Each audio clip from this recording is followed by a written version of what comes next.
امام ابن تیمیہ رحمۃ اللہ علیہ اسیب زادہ کے علاج کے وقت اس کے کان میں اکثر یہ آیات پڑھا کرتے تھے۔ ترجمہ: کیا تم یہ گمان کیے ہوئے ہو کہ ہم نے تمہیں یوں ہی بیکار پیدا کیا ہے اور یہ کہ تم ہماری طرف لوٹائے ہی نہ جاؤ گے؟ سورۃ المومنین آیت 115۔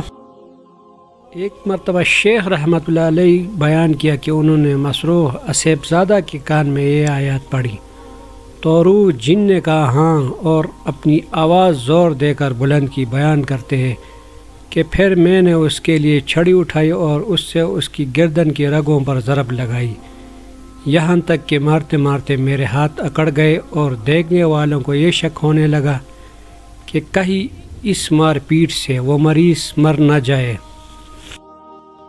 مارنے کے دوران اس جنیہ نے کہا میں اس سے محبت کرتی ہوں۔ میں نے اس سے کہا کہ وہ تجھ سے محبت نہیں کرتا۔ اس نے کہا میں اس کے ساتھ حج کرنا چاہتی ہوں۔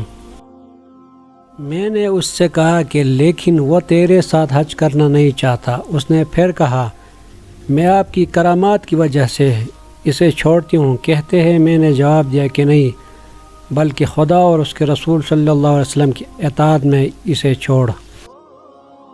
اس نے کہا میں اس سے باہر نکلتی ہوں۔ پھر وہ مسروع اٹھ کر بیٹھ گیا اور دائیں بائیں جانب دیکھنے لگا۔